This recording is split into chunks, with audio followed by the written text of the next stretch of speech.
दोस्तों नमस्कार। बहुत दिनों से ये चर्चा का विषय रहा कि हमने नए डायरेक्टर या नए क्रिएटिव को आपसे नहीं मिलवाया। आज हम आपकी ये शिकायत को दूर करते हुए एक यंग क्रिएटिव डायरेक्टर, राइटर और एंथुजियास्टिक बंदे से आपकी मुलाकात करा रहे हैं, जिनका नाम है अंकुश भट्ट। इनकी 2 फिल्में काफ़ी चर्चा में रही, एक मुंबई मिरर और एक भिंडी बाजार। हालांकि उन्होंने एकता कपूर के लिए 3-4 वेब सीरीज़ भी डायरेक्ट किया है और भी ZEE5 और दूसरे OTT प्लेटफॉर्म के लिए इन्होंने कुछ वेब सीरीज़ बनाई हैं। तो बेहतर यह है कि मैं उनके बारे में लंबी बात कहने के बजाय उन्हीं की ज़ुबानी आपको मैं उनकी कहानी सुनाता हूँ। अंकुश जी नमस्कार। नमस्कार। सताखेत में आपका स्वागत है। Thank you sir, thank you so much. वैसे आपके नाम का जिक्र जब भी होता है तो मुंबई मिरर और भिंडी बाजार की तो बात आती है जी। लेकिन मैं उससे पहले जानना चाहूंगा कि उसके पहले का आपकी क्या जर्नी रही? सर उसके पहले जो है ना, मैंने काफ़ी कम उम्र में, जैसे जब मैं 13 साल का था तो मैंने प्लेज में बैक स्टेज और असिस्ट करना शुरू किया था। ठीक है, तो वहाँ से जो जर्नी शुरू हुई, उसके बाद 4 साल करीब मैंने इंग्लिश और गुजराती थिएटर किया और उसके बाद जो है ना, मैंने टीवी में 1 साल असिस्ट किया था और उसके बाद 2000 से मैंने 2000 से 2008 तक ये टीवी डायरेक्ट किया। तो टीवी में काफ़ी, मतलब जैसे सब टीवी पे पहले जो सब हुआ करता था, जो श्री अधिकारी ब्रदर्स का था, वो वहाँ एक अफलातून करके एक शो था जो सबसे पहला डेली सोप, जैसे मतलब डेली कॉमेडी था, वो हमने शुरू किया। तो वो मैंने डायरेक्ट किया। फिर उसके बाद अलग-अलग चीज़ें जैसे हिना, क्योंकि सास भी कभी बहू थी, सारथी, चाचा चौधरी, ये सारे तो काफ़ी हिट शोज़ थे। उसके अलावा भी बीच-बीच में काफ़ी शोज़ किए मैंने। फिर 2007-2008 में ना क्या एक सिनेरियो आ गया कि जहाँ पर जो टीवी के डायरेक्टर्स थे ना, वो ज़्यादातर टाइम ऑपरेटर हो गए थे। ये एक्टर वहाँ 3-3 शिफ्ट में काम कर रहा था, 4-4 शिफ्ट में काम कर रहा था। 2-2, 3-3 सीरियल उसने पकड़ लिए थे। तो ये 2 घंटे के लिए आ रहा है, ये 4 घंटे के लिए आ रहा है। और क्रिएटिव्स और चैनल और ये सब का जो ये था ना, तो डायरेक्टर के हिस्से में क्रिएटिविटी और ये सब बहुत कम आता था। अब सब कुछ जो है वो उनको ऑफर किया जा रहा था कि ये ऐसे ही करना है, ये इसको ऐसे ऐसे ही एग्जीक्यूट करना है। तो उन सब से हट के मैंने फिर सचिन जी थे, सचिन पिलगांवकर मास्टर जो थे, वहाँ उनकी कंपनी में ज्वाइन किया। तो वहाँ पर वीकली शोज करते थे। तो कड़वी खट्टी मीठी और तू तोता मैं मैना, ये 2 शोज करते थे। तो कहीं पे जैसे बातचीत करते-करते और क्रिएटिविटी करते-करते, जैसे हमारे दोस्त थे एक अली असगर, जो एक्टर है, और ये वहीं पे बातचीत चलते-चलते एक कहानी जो मैंने अली को सुनाई, वो उसको बहुत पसंद आई। तो उसमें फिर हमने सचिन जी को कहानी सुनाई। तो वहाँ से मैंने पहले जो है अपनी मराठी फ़िल्म डायरेक्ट की, मन पासू का। तो ये काफ़ी क्रिटिकली अक्लेम्ड और काफ़ी अच्छा कुछ किया उसने, जिसमें बेस्ट एक्टर, बेस्ट डायलॉग्स, काफ़ी अवार्ड्स और सब जगह पे मिले उसको। तो वहाँ से नेक्स्ट स्टेप ऑब्वियसली हिंदी था। तो ऑन एंड ऑफ जब हिंदी के लिए स्ट्रगल करते हो, आपको पता है कि घर का खर्चा और वो सब चलाने के लिए, तो तभी भी टेलीविज़न में कुछ ना कुछ क्रिएटिव डायरेक्टर या ऐसी कोई एक जॉब करते-करते फिर अल्टीमेटली फिर वो ट्रांज़िशन जो है वो स्मूथली फ़िल्मों की तरफ ही हो गया। कि अब फ़िल्म और जब फ़िल्मों का थोड़ा-सा गड़बड़ होने लगा, जहाँ 2 फ़िल्में अटक गई, रिलीज़ नहीं हो रही और ये सारी चीज़ें, जिसमें फिर ये वेब आ गया। तो वेब में तो हमारे जैसे डायरेक्टर जो टेक्निकली बहुत साउंड है और काफ़ी पॉपुलैरिटी है, उस हिट और फ्लॉप से कोई लेना-देना नहीं है, लेकिन एज़ अ टेक्नीशियन आपको जानते हैं, तो ये वेब में काफ़ी बेहतर हो जाता है ये काम करना आपने। ये मुंबई मिरर और भिंडी बाजार कैसे आपने प्लान किया? भिंडी बाज़ार एक्चुअली प्लान्ड नहीं था। मेरी जो सबसे पहली स्क्रिप्ट लेके मैं सब जगह जा रहा था, वो एक आउटराइट कॉमेडी थी और ये 2008-2009 के आसपास की बात है, जहाँ पर वो ये सो कॉल्ड अपना कॉर्पोरेट कल्चर जो है बढ़ रहा था, और ये लोग ना छोटे से छोटे सेटअप से लेकर बड़े से बड़ा सेटअप में भी वो कर रहे थे। बट एक मेरा फ्रेंड है जिसने भिंडी बाजार के ऊपर काफी रिसर्च किया था और उसको वो जगह एक्साइट की थी, तो वो मुझे ऐसे ही लेके गया। कोई प्लानिंग का हिस्सा नहीं था, कुछ नहीं था, तो हम 2 दिन वहीं पे ऐसे घूमते रहे, और वो जो पूरा एरिया है मुझे काफी एक्साइट किया। तो उसमें से जब हमने बात से बात चलाई और एक स्क्रिप्ट मैंने रेडी की, और वो बनते चला गया। वो डेस्टिनी जिसको बोलते हैं ना, कि अगर कुछ चीजें डेस्टिन्ड है तो वो अपने आप वो सारा वो जो ओम शांति ओम का डायलॉग है कि पूरी कायनात जुड़ जाती है आपको वो जी। एक चीज करने के लिए, तो वो वैसे ही वो बनती गई। मतलब वो होता चला गया, और उसमें काफी रोड़े भी आए, बट वो रोड़े अपने आप सॉर्ट आउट होते गए, और वो अपने आप वो उसकी मंजिल तक पहुंची, रिलीज हुई। और जो उसका मकसद था कि लोगों को पता चलना कि एक डायरेक्टर है जो इस लेवल की डायरेक्टर, मतलब टचवुड ये था कि उस टाइम के सारे टॉप मेकर्स, अनुराग कश्यप से लेके राम गोपाल वर्मा से लेके जो इस जॉनरा के माहिर थे, उन सब ने मुझे पर्सनली फोन करके कॉन्ग्रेचुलेट किया कि ये बहुत अच्छी तरीके से तुमने ये इस फिल्म को बनाया। लेकिन एक चीज शायद आप भी समझ रहे हैं कि इंडस्ट्री में इमेज बहुत मायने रखती है, जी जी जी जी, बिल्कुल बिल्कुल। और इत्तेफाक से आपकी भिंडी बाजार, देन मुंबई मिरर, देन एकता के ऑल्ट बालाजी के लिए आपने जो जी जी। सीरीज किया, तो ये या सब कहीं ना कहीं अनुराग कश्यप वाले फॉर्मेट में आपको लेके जा रहे हैं। करेक्ट। तो एक्चुअली ये बहुत सही कह रहे हो आप। और जैसे कि मैंने आपको बताया कि ये जॉनरा प्लान्ड नहीं था मेरे लिए, लेकिन हम्म। एज ए डायरेक्टर अगर आपको कुछ चीजें एक्साइट करती हैं तो आप वो सारी चीजें एग्जीक्यूट कर सकते हो, राइट। जैसे हमारे वहाँ आप बहुत करेक्ट बोल रहे हो कि इमेज बन जाती है। जैसे अगर अनुराग कश्यप अगर लव स्टोरी करना चाहे तो उसको काफी दिक्कत हो जाती है, चाहे वो कितनी ही खूबसूरती से वो करता है। या करण जौहर अगर हमारे तरह अगर रियलिस्टिक सिनेमा करने लगे तो बहुत दिक्कत हो जाएगी उनकी इमेज को लेकर और वो सारी चीजों को लेकर, या वैसा है। बट उसी के लिए हमने मैंने काफी टाइम, मतलब मुंबई मिरर और दिल्ली बाजार बनाने के बाद एक 1.5-2 साल का ब्रेक लिया था, और कुछ अलग अलग चीजें कर रहा था, और एक त्रिदेव करके एक स्क्रिप्ट जो है वो रेडी की, जो ये उस टाइम की बात थी जब उसके बाद काफी ये हुआ कि स्मॉल टाउन की कॉमेडीज और ये सारी चीजें पॉपुलर हो गई। बट अनफॉर्चुनेटली वो अलग पंगों में फंसी और वो रिलीज नहीं हो पाई, और वो सारी चीजें। बट वो अपने आप में वो एक जोन था जिससे मैं चेंज कर सकता था, जो मेरा पर्सनल जोन था, जो रियलिस्टिक ह्यूमर का जो जोन था, वो हो सकता था, लेकिन वो हुआ नहीं अनफॉर्चुनेटली। शायद लेकिन कुछ ये डेस्टिनी। तो वो सारे प्रोजेक्ट रहे हैं जो हालात ने आपको अपनी तरफ खींच लिया, जी लेकिन जी जी। पर्सनली आप क्या करना चाहते हैं, आप कैसी इमेज बनाना चाहते सर इमेज तो मतलब हाल फिलहाल टचवुड वो इमेज तो बरकरार है कि ये टेक्नीशियन है और लड़का काम जानता है। ये वाली जो हैं? इमेज है ना वो सबसे बेटर है।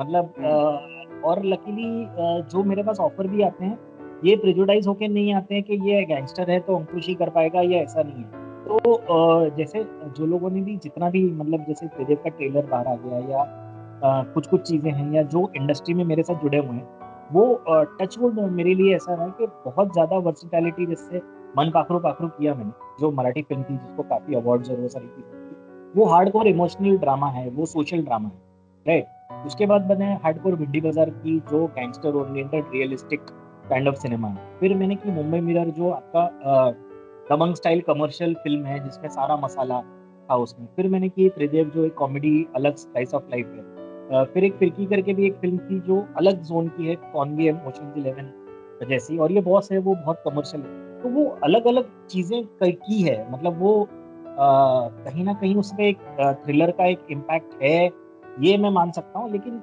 जोन काफी अलग है, लेकिन एक इमोशनल हार्डकोर ड्रामा भी किया है, कॉमेडी भी की है, और एक रियलिस्टिक सिनेमा भी किया है, और थ्रिलर किए हुए हैं। तो ये 3-4 जॉनरा तो अलग अलग किए हुए हैं आज तक। और टचवुड जब भी कोई मुझसे बात करता है या मुझे ऑफिस में बुलाता है, तो अभी तक वो प्रिजुडाइज नहीं हुआ कि यार अंकुश सिर्फ एक ही टाइप का सब्जेक्ट कर सकता है। वो अलग अलग चीजों के लिए बुलाते हैं, और जैसे अभी बात भी चल रही है तो 2-3 वापस वही स्लाइस ऑफ लाइफ और ह्यूमर और ये सारी चीजों को लेकर, तो है आप अच्छा। आपकी जो आने वाली फिल्म है फिरकी, जी जिसमें काफी बड़ा कैनवास है, जी नील नितिन मुकेश, के मेनन, जी जैकी श्रॉफ भी हैं, तो ये आपने पूरे फॉरेन में शूट किया है। जी। ये लंदन। एक हाँ, हार्डकोर ये कमर्शियल फ़िल्म होगी जो आपकी बिल्कुल इमेज से अलग हट के है। जी, हमेशा यही ट्राई किया। एक्चुअली क्या है ना, एज़ अ डायरेक्टर आपको क्या एक्साइट करता है और आपने क्या ऑडियंस एक एक्सपेक्टेशन लेके चलती है कि ये मेकर की फ़िल्म ऐसी होगी या ये मेकर की फ़िल्म वैसी होगी। टच वुड चूँकि अभी तक मुझे वो कमर्शियल सक्सेस नहीं मिला है, तो मैं वो इमेज में नहीं बंधा हूँ अभी तक। तो वो लोग ट्रेलर के बेसिस पे ही ये फ़िल्म को जज करते हैं कि ये फ़िल्म कैसी होगी, अच्छी होगी या बुरी होगी या जो है। वो एक वो जो सक्सेस है तो इसके लिए जो एक्साइट करता है, जो दिल को छू जाता है, चाहे वो हार्डकोर रियलिस्टिक हो, चाहे वो कमर्शियल हो, चाहे एक इमोशनल स्टोरी हो। जैसे अभी एक इमोशनल स्टोरी पे काम कर रहा हूँ और काफ़ी चीज़ें हैं। तो उसमें क्या है ना कि वो है, अभी तक वो इमेज बंधी नहीं तो मेरे पास वो लिबर्टी है। जब वो इमेज बन जाएगी तो शायद उसको तोड़ने में प्रॉब्लम होगी या लोग ज़्यादा एक्सपेक्ट करने लगेंगे, तो तब दिक्कत हो सकती है। अभी तो हाल-फिलहाल ये दिक्कत नहीं है। आपकी जो फिरकी है आने वाली कमर्शियल मतलब बड़े कैनवास, हार्डकोर कमर्शियल और जी, इनफैक्ट ये पूरी इमेज आपकी बदलने वाली आपकी ये फ़िल्म है। जी, जी, तो इस फ़िल्म के अभी रिलीज़ होने में जैसा कि टाइम लग रहा है, तो जी। क्या उस फ़िल्म की चर्चा से आपको कोई फ़ायदा हुआ? मतलब ये हर फ़िल्म के साथ हुआ है मेरे साथ, कि जब फ़िल्म रिलीज़ पे है और उसकी जो प्रेज़ेंटेशन है या उसका जो ट्रेलर्स हैं और टच वुड जो भी रिव्यूज़ हैं, वो डायरेक्शन को लेकर काफ़ी पॉज़िटिव आए हुए हैं। तो आज जब भी मैं एक मीटिंग में जाता हूँ, एक स्टूडियो की मीटिंग में जाता हूँ या चैनल की मीटिंग में जाता हूँ, अगर 6 लोग वहाँ पर बैठे हुए हैं, तो 3 लोग उसमें से भिंडी बाज़ार के फ़ैन निकलते हैं, मुंबई मिरर सबको पसंद आई हुई है, त्रिदर्व के ट्रेलर्स जिसने देखे हैं, तो उनको भी पसंद आई। तो कहीं न कहीं हर फ़िल्म में जब हम अपने अपने आप को पुश करते हैं, जैसे लकीली मेरे लिए ये हुआ है कि हर फ़िल्म के साथ मेरा स्केल जो है वो एक स्टेप ऊपर ही गया है। जैसे अगर आप भिंडी बाज़ार देखेंगे, उसके बाद मुंबई मिरर, तो उसमें प्रकाश राज, आदित्य पंचोली ये लोग सब थे। उसमें त्रिदेव के बाद एक 9 जन का एक कास्ट था। उससे त्रिदेव के बाद फिरकी। तो एक-एक स्टेप मैं ऊपर ही गया हूँ। तो वो भी लोगों के लिए सरप्राइज़िंग है और वो अच्छा भी लगता है कि ये एक-एक स्टेप ऊपर जा रहा है। तो वो ऑब्वियसली जब फिरकी आ जाएगी और उसका जो एक्सपेक्टेशन होगा उससे नेक्स्ट स्टेप जो करेंगे, वो उससे ऊपर करेंगे। मतलब वो वैसा होगा। तो टच वुड ये है। आ आर्टिस्टों को नॉक करने में आपको कोई प्रॉब्लम होती है? वैसे प्रॉब्लम नहीं होती, मतलब बट वही है कि जितना अप्रोचिंग में जितना टाइम लगता है, वही टाइम लगता है। मतलब काफ़ी बिज़ी होते हैं, बट ये नरेशन हो जाती है तो काफ़ी मतलब इनफैक्ट जब फिरकी की डीलिंग चल रही थी तब हमने विकी को भी सब्जेक्ट नरेट किया था। तो ऑब्वियसली ये था कि सब्जेक्ट तो बहुत पसंद है, लेकिन 2 हीरो की फ़िल्में और 3 हीरो की फ़िल्में लोग अवॉइड करते हैं करना। आप भी जानते होंगे कि इंडस्ट्री का जी, थोड़ा-सा ऐसा हो गया है, सोलो जी। हीरो वाली फ़िल्म्स है या ये है। तो पहुँचने में दिक्कत नहीं है। वो फिर बहुत सारे फैक्टर्स होते हैं उनके हाँ या ना बोलने के लिए, कि प्रोड्यूसर कैसा है, वो रिलीज़ पार्टनर्स क्या है और वो बहुत ज़्यादा टिक मार्क्स हैं। मतलब स्क्रिप्ट हुँ, तो बहुत नीचे आ जाती है जी। इस चीज़ को लेकर। तो वैसा है, अगर स्क्रिप्ट ऊपर आती तो आप जानते हैं कि ऐसी जैसी फ़िल्में बन रही हैं, वो नहीं बनती, वो ज़्यादा कंटेंट बेस्ड फ़िल्में बनती। तो वो आस-पास का माहौल क्या है जिसमें एक्टर क्या समझता है, प्रोड्यूसर क्या उसको लेके जाता है या उसके आस-पास के लोग क्या हैं जो सलाह देते हैं, वो आपकी गट फीलिंग कितनी भी कुछ हो करने के लिए, बट वो कभी-कभी सक्सेसफुल होती है या नहीं होती, या आपका डिसीज़न कितना आपका खुद का है, या कोई गॉडफ़ादर है या वो जो एजेंसी है उनका कितना इन्वॉल्वमेंट है, ये सब चीज़ें बहुत ध्यान में रखनी अभी आपने गॉडफ़ादर की बात की तो आपकी जो जी, तीनों चारों फ़िल्में हैं, एक के बाद जी, एक कैनवास उनका बड़ा होता गया, एक के बाद उनका बजट बढ़ता गया, जी। एप्रिसिएशन लेवल बढ़ता गया, लेकिन प्रोड्यूसर जो हैं, वो उनका कैनवास बड़ा नहीं हुआ, वो उनका प्रोफ़ाइल बड़ा नहीं हुआ, ऐसा क्यों? वो सर ये मुझे बहुत बाद में समझ में आया कि कुछ लोग जैसे अ, एक पैशन होता है फ़िल्म को करने का, ठीक है? और ये उस प्रोड्यूसरों को समझने की ज़रूरत थी, जो मेरे साथ भिंडी बाज़ार में भी दिक्कत हुई, बट वो फिर भी थोड़ा-सा अंडरस्टैंडिंग कुछ लोग जब बाहर से आते हैं, उनको ये ग्लैमर वर्ल्ड बहुत अट्रैक्ट करता है, ठीक है?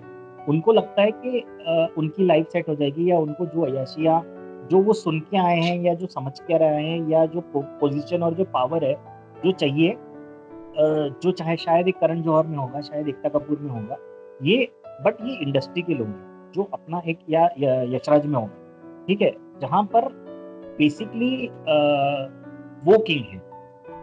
बट जब हम बाकी के लेवल की बात करते हैं, वहां पर डायरेक्टर का ही बोलबाला होता है। मतलब अगर मैं आपको आज पूछ दूं कि जब वी मेट का प्रोड्यूसर कौन है, इतनी सुपर सक्सेसफुल फिल्म होने के बाद भी शायद आपको याद नहीं होगा कि जब वी मेट का प्रोड्यूसर कौन है। तो कभी कभी क्या होता है कि वो प्रोड्यूसर अपने आप को पुश करने के चक्कर में प्रोजेक्ट की ऐसी तैसी कर देता है। तो ये हुआ ये दो फिल्मों के साथ, मतलब वो त्रिदेव के साथ भी और फिरकी के साथ भी। कि आप लोग जनरली जब बाहर के लोग जाते हैं या बाहर का जो इन्वेस्टर होता है या फाइनेंसर होता है, उसको लगता है कि सब कुछ उसके नाम से जाना जाएगा, सब कुछ उसके नाम से होगा, अथॉरिटी उसकी होगी, डिसीजन मेकिंग उसका होगा। बट फिल्म मेकिंग में ऐसा नहीं है। फिल्म मेकिंग में डिसीजन मेकिंग किसी और का होता है, क्योंकि अल्टीमेटली जब वो प्रॉफिट होने वाला होता है तो वो आपका होता है, वो उस आदमी का नहीं होता जिसका डिसीजन है। लेकिन ऑडियंस घुसती है उस आदमी के नाम पे, मतलब एक डायरेक्टर के नाम पे घुसती है या कास्ट के नाम पे घुसती है। प्रोड्यूसर देख के कोई फिल्म मतलब वो इनिशियल ला सकता है, या मतलब बहुत बड़ा प्रोड्यूसर होना चाहिए उसके लिए। जैसे मतलब परसों से चला आ रहा है, मतलब हमको पता है कि विलियम शेक्सपियर से लेके आज तक जब एक कैम्प बन जाता है तो वो बात अलग होती है, बाकी वो फिल्म की रिकग्निशन जो है, तो जब ये रिकग्निशन उस आदमी को नहीं मिलती तो उसमें थोड़ा सा गड़बड़ हो जाता है। ये मैंने वो पिछली दो फिल्में जो नहीं हो पाई वो उसमें मैंने नोटिस किया, तो ये गड़बड़ है सर, बस और कुछ नहीं। आपने 3 तरह के प्रोजेक्ट किए। एक एकता कपूर के साथ आपने किया, जो एकता कपूर ओरिएंटेड प्रोजेक्ट था। जी दूसरा जी जो बिल्कुल। आपने जो फ़िल्में की हैं, वहाँ डायरेक्टर ओरिएंटेड प्रोजेक्ट थे। वेब सीरीज़ जी जो किया है, वो ज़ी5 जैसे बड़े ओटीटी के लिए किया है। तो जी तीनों में आपको क्या डिफ़रेंस नज़र आया? कम्फ़र्ट कहाँ रहा आपका ज़्यादा? सर, कंफर्ट तो मतलब जैसे मैंने खुद ही प्रोड्यूस किया बॉस जो शो है वो, ठीक है। एक कंफर्ट जोन ये था कि भले उसका बजट्स कम थे या भले एक चैलेंजिंग चीज थी, बट जब आपको करना होता है ना, जब आपको अपने लेवल पे करना होता है और अपना दिमाग यूज करना होता है, तो आप उसके सारे रास्ते निकाल लेते हो। कंफर्ट लेवल तो आपका तभी आ पाएगा जब आप सक्सेस के उस तरफ चले जाओ। बाकी कंफर्ट जोन तो मतलब ट्रस्ट मी, अगर इनसाइड एज को 1.5 करोड़ रुपया पर एपिसोड मिल रहा है तो वहां पे भी कुछ दिक्कतें होंगी, वहां पे भी डायरेक्टर हमेशा 100% सेटिस्फाइड नहीं होगा, कुछ ना कुछ गड़बड़ होगी या कुछ ना कुछ चीजें निकलती जाएंगी। बट उसमें अपना सेटिस्फेक्शन कैसा, लकीली जो मेरा जो सबसे बड़ा प्लस पॉइंट रहा है कि जो इन चीजों की राइटिंग जो की हुई है वो इतनी सटीक और इतनी कंटेंट बेस्ड की हुई है कि कहीं कभी हमको जब एज ए डायरेक्टर या एज अ प्रोड्यूसर आपको जब कॉम्प्रोमाइज करना होता है उस चीज को लेकर, बट आपका कंटेंट आपको उन चीजों से बचा लेके जाता है। तो ये मेरा प्लस पॉइंट रहा है कि मेरा जो कंटेंट है वो कहीं ना कहीं फार मोर सुपीरियर है। और ये बात मुझे ना सचिन जी, मास्टर सचिन, जब मैं अपनी पहली मराठी फिल्म कर रहा था तब उन्होंने काफी समझाया था कि अंकुश ये सब चीजें ना, मतलब production value, Jimmy gym, crane, trolley, drone, ये सारी चीजें जिसमें ग्रैंडियर आता है वो सब माफ हो जाएगा अगर तेरा कंटेंट सही है। लेकिन अगर तेरा कंटेंट सही नहीं है और तू ये सब चीजों पे ध्यान देगा ना, तो फिर वो फ्लॉप हो जाएगी। और हमने देखा है, मतलब वो ठग्स ऑफ हिंदुस्तान से लेके काफी फिल्में जिसमें एक्चुअली कंटेंट पे ध्यान नहीं दिया है और आसपास के ग्रैंडियर पे ध्यान दिया है, तो वो मुंह के बल ही गिरती है फिर वो। तो ये मैं अगर बच जाता हूँ कभी इस सब अगर चीजों से। एक शब्द में कहा जाए कि बतौर डायरेक्टर, बतौर क्रिएटिव पर्सन, आपके ऊपर पूरी ज़िम्मेदारी छोड़ दी जाए, तो आप जी किस जी तरह की फ़िल्म करना चाहेंगे? सर, मतलब हाल फिलहाल का जो एक डायरेक्टर है राजकुमार हिरानी, मैं वो मुझे बहुत पसंद है। मतलब वो अपनी पहली फ्रेम से कैसे ऑडियंस को अपने पास रखते हैं। वो सब्जेक्ट उतना ही कमर्शियल होता है लेकिन वो नॉन कमर्शियली उसको कैसे ट्रीट करते हैं, और वो कैसे हर एक फ्रेम को अपना बना देते हैं ना, वो वैसी फिल्में मैं करना चाहूंगा। उसमें सब्जेक्ट वेरी कर सकता है, सब्जेक्ट मतलब कंटेंट वाइज वेरी कर सकता है, हार्डकोरनेस वाइज वेरी कर सकता है, लेकिन वैसी अगर छूट दी जाए ना कि। और दूसरा क्या है ना कि being a producer, being a person from the industry, मुझे इतना तो समझ में आता है कि एक लिमिट के बाद आप फिल्म का बजट नहीं पुश कर सकते, क्योंकि फिर वो होम डीवीडी बन जाती है, आपको वो मार्केट में आएगी नहीं वो चीज। तो वो ध्यान में रखते हुए क्या बेस्ट पॉसिबल तरीके हैं क्योंकि अगर वो आएगी तो फिर दूसरी फ़िल्म आएगी, फिर तीसरी फ़िल्म आएगी, फिर चौथी फ़िल्म आएगी। तो राजामौली साहब ने बाहुबली पहली फ़िल्म तो नहीं बनाई थी ना। उनका अपना एक स्ट्रगल है कि जब तक वो बाहुबली पहुँचे, मतलब वो हर एक डायरेक्टर का रहता है, चाहे वो करण जौहर हो, चाहे वो मैं हूँ। मतलब वो हर एक डायरेक्टर का एक स्ट्रगल होता है, वो उस लेवल की फ़िल्म तक पहुँचने का। चाहे वो बंसाली साहब क्यों ना हो, मतलब वो पहले से उनको वो खामोशी लोगों को हाथ पैर जोड़ के कि सर फ्री में मेरे लिए काम कर दो, सर फ्री में काम कर दो। तो वो तो करना ही पड़ेगा, वो बजट्स को ध्यान में रख के ही काम करना पड़ेगा। फिर आएगा एक दौर के जहाँ पर आप अ, को बजट का सोचना नहीं होगा। आपके पास एक ऐसा स्टार होगा जो आपको वो 100 करोड़, 150 करोड़ स्पेंड करने की आज़ादी दे देगा। तो तब इंटरेस्टिंग तरीके से कर लेंगे। आज जो जिस मुकाम पे आप पहुंचे हैं, ये तो क्लियर है कि आपका कोई गॉडफादर नहीं है और ना जी, ही कोई बड़ी कंपनी ने आपको सपोर्ट किया। तो जी। आप आने वाले यंग नए डायरेक्टर्स के लिए क्या आप कहना चाहेंगे? सर यंग डायरेक्टर्स का तो अभी मतलब जैसे हमारे टाइम स्ट्रगल था कि जैसे हम जब शूट करते थे, जैसे मैंने पहली 3 फ़िल्में मेरी रील पे शूट हुई, ठीक है? तो वो रील का चैलेंज ही अलग था शूटिंग करने का, कि आपको वो 200 डब्बों के अंदर या सवा सौ डब्बों के अंदर आपको वो फ़िल्म कंप्लीट करनी ही करनी थी। आजकल वो चैलेंज नहीं है। और आजकल फ़ोन्स इतने वो हो गए हैं कि आपको अपनी शो रील अगर बनानी हो या आपका आपका शॉट टेकिंग करना हो, तो वो आप अपने शो फ़ोटो मतलब 2 दोस्तों को पकड़कर अपने फ़ोन से अपनी शो रील बना सकते हैं। तो ये काफ़ी ईज़ी हो गया है उन सब चीज़ों के लिए। तो जैसे मुझे सचिन जी ने सलाह दी थी, वैसे मैं नए मेकर्स को भी सलाह दूँगा कि अपने कंटेंट को इतना स्ट्रॉन्ग करो कि अगर आपके पास 2 अच्छे एक्टर हो, तो आप क्लोज़-क्लोज़ में भी पूरी फ़िल्म कट कर सकते हो और लोग देखेंगे उसको। मतलब वो अगर आप कुछ फ़िल्में हैं जो बहुत बड़ी हिट हुई हैं, जैसे बेजा फ्राई है या बहुत सारी मतलब हाल-फिलहाल आप लूट केस का भी एग्ज़ाम्पल ले।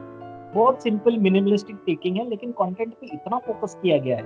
वो शॉट टेकिंग पे फ़ोकस नहीं है, कंटेंट पे फ़ोकस है, कैरेक्टराइज़ेशंस पे फ़ोकस है, कहानी की ग्रिप के ऊपर फ़ोकस है। तो वो एप्रिशिएट होना ही होना है। उसके बाद आप भी ग्रो करोगे, उसके बाद एज़ अ डायरेक्टर आप ग्रो करोगे, जैसे मैं ग्रो कर रहा हूँ, मैं भी कुछ-कुछ चीज़ें सीख रहा हूँ, मुझे भी कुछ-कुछ चीज़ें समझ में आ रही है। तो वो बढ़ते हम कैसे उस चीज़ को यूटिलाइज़ कर सकते हैं, कैसे उस एक्सपीरियंस को मैंने बॉस के अंदर डाला और जब मैं प्रोड्यूसर बना तो कैसे उसको अ, यूज़ करके एक मिनिमल बजट के अंदर कैसे मैंने मैक्सिमम आउटपुट दिया है। तो वो होगा ग्रेजुअली मतलब सर अभी मतलब अगर टेक्निकली देखा जाए तो 13 साल या 14 साल से मैंने काम शुरू किया है। अभी मैं 43 का हूँ मतलब 29 साल हो गए इधर काम करते-करते। तो वो एक्सपीरियंस तो कहीं न कहीं आपको वो डालना ही पड़ेगा, सब चीज़ों को लेके। चलिए अंकुश जी, आपने बहुत अच्छी बात बताई कि बिना गॉडफादर के भी आदमी काम कर सकता है बिल्कुल और सर, इस बिना इंडस्ट्री में गॉडफ़ादर के कर सर्वाइव सकता कर है, सकता है। बिना बिना झूठ बोले कर सकता है, बिना फ्रॉड सपने दिखाए कर सकता है, बिना चमचागिरी कर किए दिख कर सकता है और बिना कुछ गलत काम किए भी कर सकता है। मतलब ये अपने आप में क्योंकि कंटेंट बोलेगा सर, बाकी सब शॉर्टकट आप लोगे तो 1 फ़िल्म, 2 फ़िल्म, मतलब ब्रेक मिलना इस इंडस्ट्री में मुश्किल नहीं है। वो ब्रेक के बाद सर्वाइव करना, अपना नाम सर्वाइव करना और उसको पॉसिबल है मतलब एक मुकाम पर रखना, वो ज़्यादा दिक्कत वाली बात है, वरना वो तो गिरने में 1 सेकंड नहीं लगता। मतलब इमीडिएटली लोग रिजेक्ट करते हैं उस चीज़ को। ठीक है अंकुश जी, बहुत-बहुत थैंक यू सो मच। शुक्रिया। आगे हम फिर मिलते रहेंगे। ओके, जी, जी, धन्यवाद। बिल्कुल, बिल्कुल।